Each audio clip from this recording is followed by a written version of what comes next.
Hello दोस्तों, Awadhesh academy पर आपका स्वागत है। दोस्तों, आज हम सेकंड क्वेश्चन का पार्ट ए सॉल्व करेंगे 2021 का। और ये क्वेश्चन इस प्रकार से है, impact of digital technology as a reliable source of input for rational decision making is a debatable issue, critically evaluate with suitable example.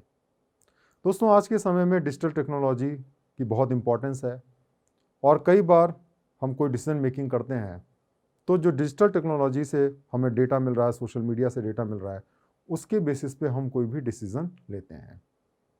तो हमें इसको इवेल्युएट करना है कि ये एक डिबेटेबल इशू है, ये एक रिलायबल इशू नहीं है, और उसका हमें एग्जाम्पल भी देना है। तो चलिए अब हम इसका आंसर लिखते हैं। देखिए, कोई भी हम रैशनल डिसीजन मेकिंग करना चाहते हैं तो उसके लिए हमें जो डेटा मिले वो रिलायबल होना चाहिए, फेयर होना चाहिए और एक्यूरेट होना चाहिए। इस मामले में हम कई बार क्या होता है कि डिजिटली डेटा कलेक्ट करते हैं, क्योंकि डिजिटल डेटा कलेक्ट करना आसान है और उसको इकट्ठा करना, कोलेट करना भी आसान होता है। सबसे बड़ी बात यह कि डिजिटल डेटा जो है रियल टाइम बेसिस पे हम कलेक्ट कर सकते हैं और उसको अलग अलग पर्पस से हम उसको बाइफर्केट कर सकते हैं, डिवाइड कर सकते हैं। जैसे अगर आपके पास डेटा है तो आप उसको स्टेट लेवल पे, जेंडर लेवल पे, इन सब पे आप डिवाइड कर सकते हैं।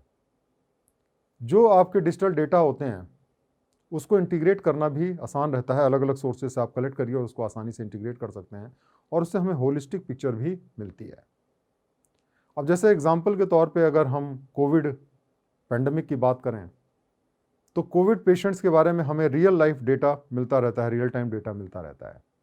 उससे हमें पता रहता है कि जो इन्फेक्शन है किस तरीके से बढ़ रहा है या कम हो रहा है, और गवर्नमेंट जो है उसकी वजह से सही डिसीजन ले सकती है, रेमेडियल मेजर्स ले सकती है, क्योंकि उसकी बेसिस पे हम प्रेडिक्ट कर सकते हैं कि फ्यूचर में इन्फेक्शन किस तरीके से जा रहा है। तो इस तरीके से इसका एक पॉजिटिव साइड है और इसको हम यूज़ कर सकते हैं। लेकिन डिजिटल टेक्नोलॉजी का जो डेटा है वो बहुत डिबेटेबल भी होता है, उसके अंदर कुछ निगेटिव साइड्स भी हैं जिसको हमें डिस्कस करना चाहिए, और इसीलिए डिजिटल डेटा को पूरी तरीके से ट्रस्ट नहीं किया जा सकता। पहली बात तो देखिए ये है कि हमारे देश में अभी भी बहुत बड़ा डिजिटल डिवाइड है। सबके पास में इंटरनेट नहीं है, सबके पास मोबाइल नहीं है, लैपटॉप नहीं है, सबको इक्वल एक्सेस नहीं है डिजिटल टेक्नोलॉजी की। और इसीलिए अगर हम कोई भी डेटा कलेक्ट करते हैं डिजिटल मीडिया पे तो वो एक रिप्रेजेंटेटिव सैंपल सोसाइटी का नहीं हो सकता है। उसमें जिनके पास में डिजिटल मीडिया है उनका डिस्प्रोपोर्शनेट रिप्रेजेंटेशन हो जाता है।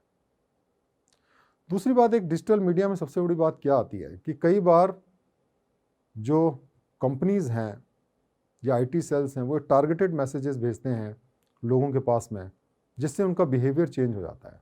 हमारे पास जो मैसेजेस आते हैं वो हमारे लिए रिलायबल मैसेजेस नहीं होते हैं। बहुत सारी इन्फॉर्मेशन जो सोशल मीडिया में, व्हाट्सअप में, फेसबुक में सर्कुलेट होती है वो फॉल्स होती है और वो लोगों को मिसलीड करती है इरैशनल डिसीजन लेने के लिए, गलत डिसीजन लेने के लिए। और इसीलिए जब डिजिटल मीडिया के बेसिस पे हम डिसीजन लेते हैं तो अक्सर वो गलत होते हैं। एक और बहुत इंपॉर्टेंट चीज़ ये है कि जो रैशनल डिसीजन मेकिंग है उसके अंदर हमें इमोशंस को भी समझने की ज़रूरत है। इमोशनल अंडरस्टैंडिंग लोगों की होनी चाहिए, क्योंकि हर इमोशंस, हर व्यक्ति के हिसाब से हमें पर्सनल सोल्यूशन प्रोवाइड करने की ज़रूरत है, और वो डिजिटल मीडिया में, डिजिटल टेक्नोलॉजी में पॉसिबल नहीं है। देखिए, कई बार क्या होता है कि हम डेटा को मैनिपुलेट कर सकते हैं, लेकिन जब हम फेस टू फेस बैठते हैं तो हम जानते हैं कि आदमी ट्रबल में है या इसको क्या ज़रूरत है, ये झूठ बोल रहा है, सच बोल रहा है, और ये सारी चीज़ें हम नहीं पता कर सकते हम डिजिटल के माध्यम से। और इसी वजह से जो इमोशनल कंपोनेंट है वो मिसिंग रहता है अगर हम डिजिटल टेक्नोलॉजी के बेसिस पे डिसीजन लेते हैं। तो इस तरीके से डिजिटल टेक्नोलॉजी के बेसिस पे जो डिसीजन लिए जाते हैं वो पूरी तरीके से रिलायबल नहीं होते, उसको हमें केयरफुली इस्तेमाल करना चाहिए। तो इस तरीके से आप इस आंसर को लिख सकते हैं। बहुत बहुत धन्यवाद।